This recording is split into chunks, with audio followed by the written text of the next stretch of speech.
Hey, what's up, guys? It's your girl Star, and I'm here to give my game recap of the two back-to-back games of the Dallas Wings versus the New York Liberty. And then also we're gonna talk about, I'm not even gonna cover the game from the last Sky game, but I am gonna talk about Angel, because I think I'm kind of sensing some things that's going on. So let's get into it.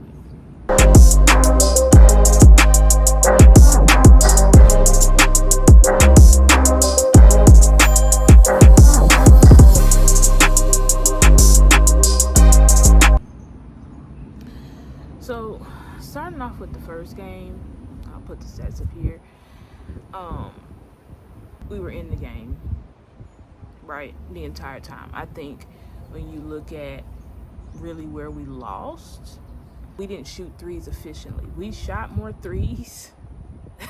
They shot less threes, but scored more. They scored double what we scored. We only scored 6 3-pointers. They scored 12 3-pointers. So when that happens, and the game is so close as it was, like, that's really the difference maker. Now, everything else was pretty much steady across the board as far as steals. I think they did rebound more than us, but steals and blocks was pretty even. So we out-assisted them. They out-rebounded us, though, and we did not have a lot of fast break points at all. And you see, with our, I'm beginning to like really understand Chris Cochlan's scheme, and it's not a scheme that's workable for the Dallas Wings. It's not with the current personnel. It doesn't mean that we don't have good personnel, but we don't have personnel to run the scheme that he's trying to run. He wants to be a defensively led team. I found out the other day, okay, this guy he was a defensive coordinator for Kurt Miller, who was our current GM. So he's a defensive-minded coach. This is why he keeps saying, like, our defense will lead to our offense and all of this shit. But I get it. It all clicked in Star Spring yesterday. What he is trying to do, he wants a really tough team defensively that stifles offenses, and that when he say our defense creates our offense, means he wants us scoring in transition, right? He wants fast break points for us. That's where we will be thriving the most, right? When we can get to the basket quickly, shoot open threes before the other team can even get set. But where we don't look right, reason why we don't look right and we're good enough talented to play with these teams, but we're never gonna consistently beat these teams, is because we're not playing great enough defense to lead to our offense. So because we're not playing great enough defense, the opposing teams are scoring, right? The New York Liberty, because they're a great three-point shooting team. I said at the beginning of this video, they shot double threes than we did. They got Phoebus that can shoot threes. Jonquel Jones, I've never seen, and maybe I just need to watch, I need to do better, but I've never seen a big like her consistently shoot threes like she does. It's literally like 9 times to 8 times out of 10, it's going in. Like, she may miss like a couple of threes a game, but most of the time, and it doesn't matter if she barely got set, it's going in. So when you have people like that, like a big like that can shoot, the floor is wide open. So people have to come out to the arc to guard Jonquel. Guess what? People are just cutting right. That's okay. That's the second game. But anyway, in this game, we were just way too stagnant on offense. We didn't have enough points in the paint. We have become a team where New York just forced us to be a three-point shooting team, and we're not a good three-point shooting team. We don't have the personnel for that. The best three-point shooter on your team is Arike. After that, Paige can shoot the three too as well. You know what I'm saying? But I'm talking about, does Paige shoot the three on an efficient clip? No. Offense was just too stagnant in the first game. Like, they were scoring. We kept having to bring down the ball. And they already set firmly in their defense. They're crowding the paint. So, forcing our team, who's not good at shooting threes, to shoot threes. So, it's like, at the end of the day, how do you expect it to happen? It's going to be an L. It's gonna be an L. And you can see, like, when Paige really started picking up momentum in this game, the first game that I'm talking about, like, she started getting to the hole. Like, let's get closer. Because that's Paige's bread and butter. Get into the hole, mid-range shots. Arike's bread and butter, which she displayed in the second game, is getting to the line, getting to the hole, and then getting to the line. And then when she's hot, 3-pointers, then she can hit anything. But it's like, she's got to be able to get going. You just start Arike off, she's supposed to just start the game off hitting float away jumpers and 3 points. Like, that's not how to get her going. And that leads me to my second point. Chris Koklanis, you need to put the ball in Arike or Paige's hands and let them run the offense.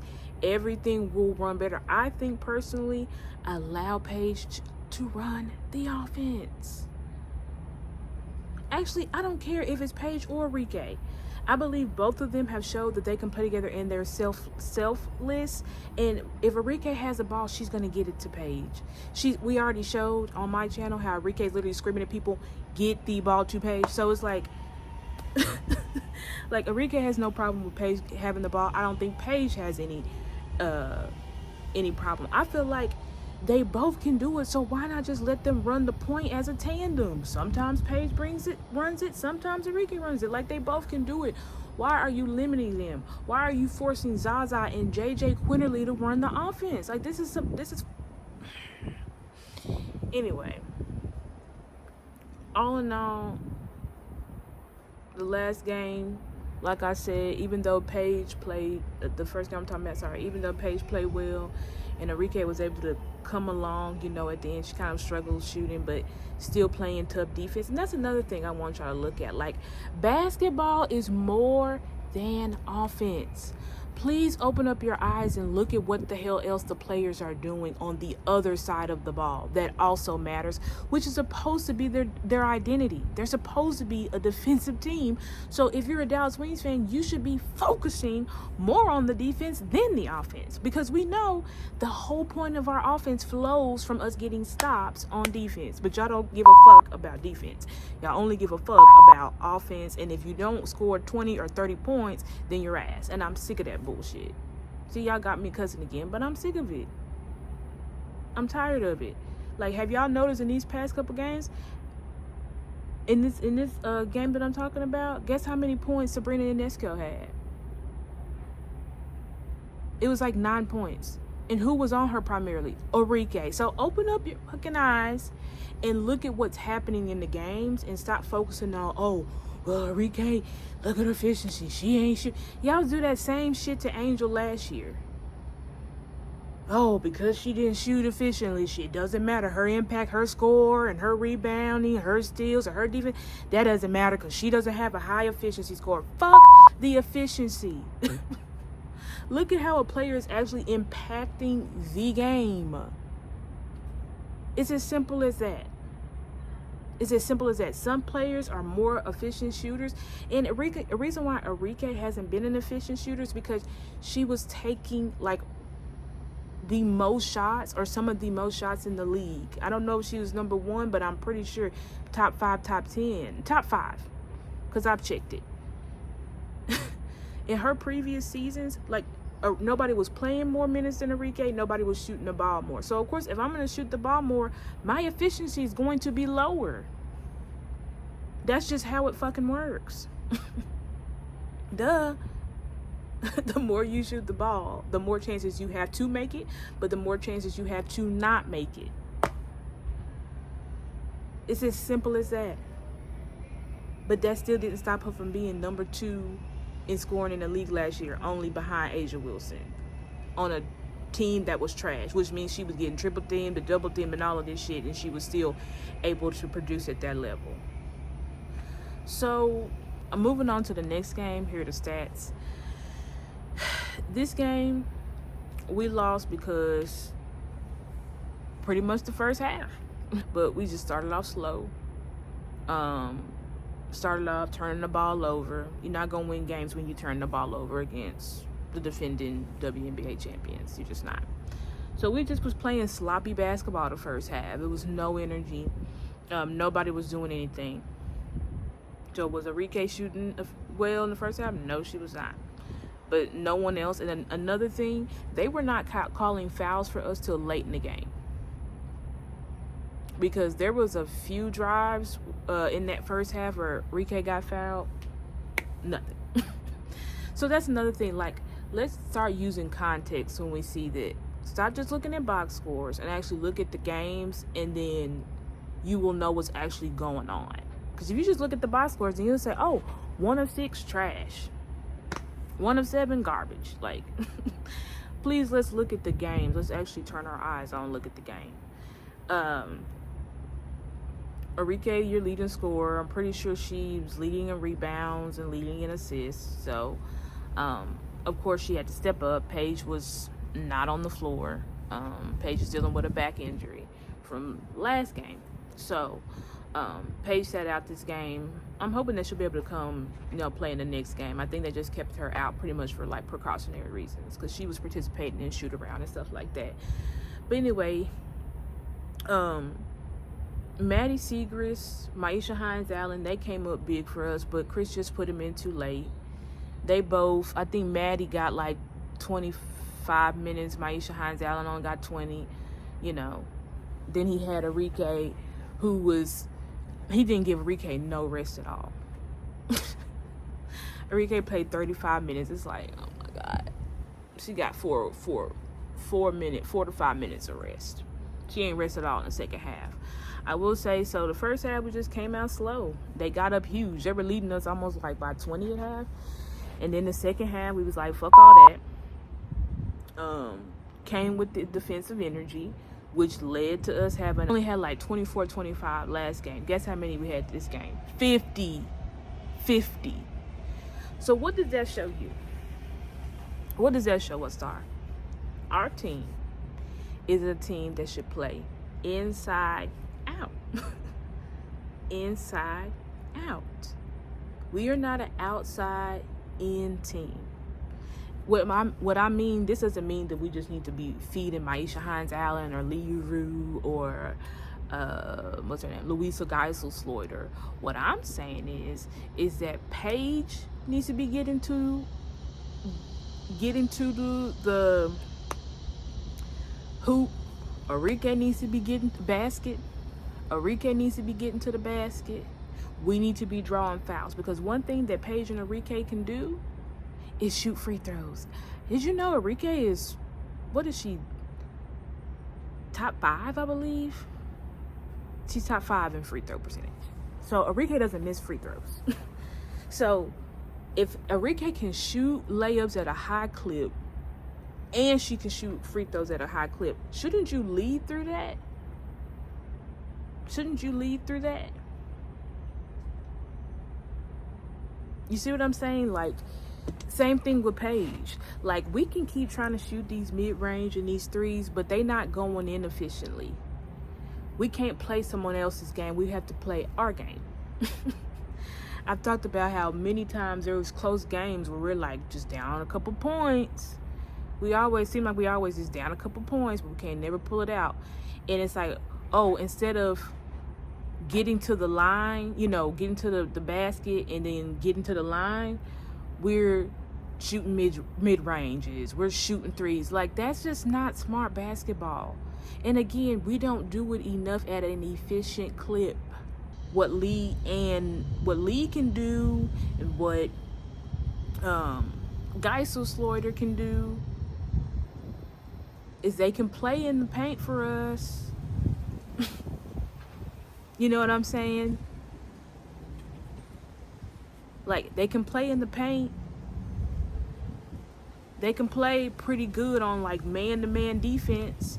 And Chris said that, you know, Coach said that. He said when we were giving them space, they were just clearly, like, just taking advantage of us. So we just decided to play man press. And once we started playing man, it helped our court vision, and we were able to stop them.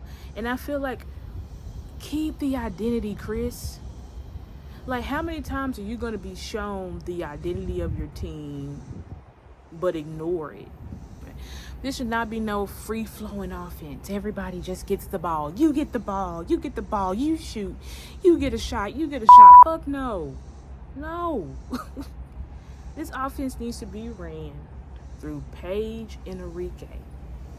If you had New York Liberty's personnel or you had the Phoenix Mercury's personnel, then you could be this free-flowing, everybody gets a shot type of offense because you have efficient shooters everywhere. But you don't have efficient shooters everywhere.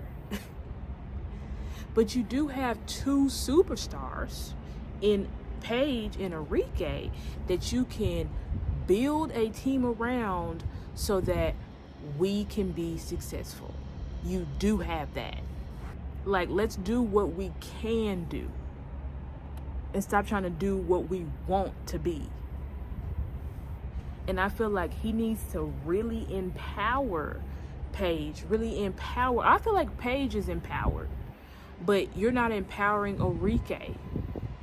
And that brings me to another thing. I posted this clip. Here, I'll let it play right here. I'm just curious, what challenges do you think you faced adjusting to this offense this season? Let me know what you see. I see a lot of tweets from you. Let me know what you see. Sure. Go ahead. You want answers? No, you go ahead. For me, yeah. I think that you're a great player, and I think you're making the adjustment to this offense. And that's just my opinion. Oh, you But I'd love to hear your thoughts. Other stuff on Twitter, but you know, it's just adjustments, like you said. New offense, new coach, new team. Still making the adjustments. Just trying to help my team win, and just trying to get better every game. Great. But Arike is tired of the bullshit. And she should be tired of the bullshit, and she should be tired of the disrespect. It's enough. Enough with this, guys. Like, yes, is her shooting down? Yes, because she's been top 5 in the league, but none of you niggas cared then. Y'all didn't care when Arike was top 5 in the league, because all I hear from you niggas is that Arike is just a shot chucker. That's all she is. She's nothing else. She don't play defense. She don't do nothing. She just chucks up shots and ruins everything for her team. That's what she does. You guys are so silly in the head. And I heard people say, oh, she was holding Satu back. How was she holding Satu back? Satu was never healthy. The reason why we looked as bad as we did last year is because she was out the whole season, damn near almost, and came back after the Olympic break when it was already too late. She ain't never healthy. In the years that she's been healthy, she's been an all-star with Arike. So people can't be successful around her. Like, stop the bullshit. When everybody was healthy, when it was Arike and Satu and Natasha Howard in 2023, we were balling out of the gym. We were a playoff team. So what are y'all talking about? Arike is a 4-time WNBA All-Star, 2-time WNBA All-Star MVP. She's a former first team, first team NBA, or all NBA, second team, all NBA, like, she was second last year in points after Asia Wilson, first in steals, like, but let y'all tell it. Arike not doing fucking nothing, but just throwing up shots. That's all she does. Mind you, she's leading on the court. She's playing great man defense, but leave it up to y'all. She's not doing anything but just chucking up shots. That's it. She's not contributing in any way at all. And I'm getting so tired of these so-called Paige fans who really are just Arike haters. And no, I'm not talking about all Paige fans, because I'm a real Paige fan. I don't have to tear down Arike to build Paige up. But we have these so-called Paige fans who just live to do nothing but tear Arike down every fucking chance they get. And then when she balls out, they just ignore what she contributes to the team.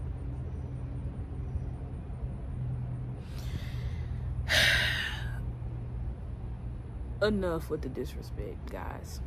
I know Arike is not playing up to her standard, but she is still playing like a top 15 player in this league. And do you know how many good players are in this league? A hell of a fucking lot. So just stop. Just stop. And I just hope that Paige and Arike can stay together. I know that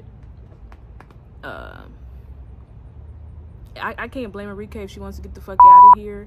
But I realize it's just a lot of internet trolls because Arike has a lot of support too. And I realized that because when I posted that video on X, it's like going viral and shit. Like, it's going viral. But it's like Arike needed to check these fools. Because enough is enough. The disrespect. Oh, she shouldn't even be in the WNBA. Are you stupid or something? But that's what we in. We in this bully culture. It's cool to be bullies now. Never would say this stuff to their face because you saw what the reporter put out mid-game. It's just not working.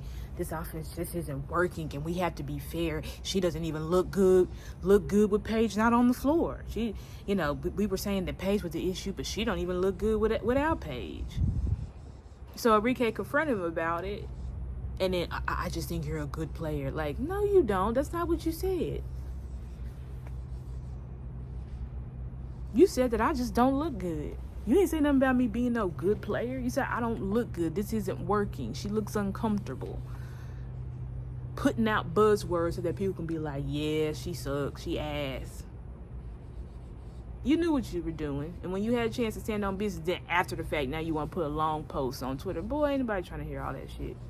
If you're going to open up your mouth and put something on Twitter, if I confront you about it, speak up. Or shut the hell up. It looks like you're a fake internet bully. You want to use her for clicks and views. But then when she talks to you about it, then you're no, you're an awesome player. Then put that on Twitter then. If you think she's just an amazing player and you can clearly see that there's other issues going on outside of Arike, then say that.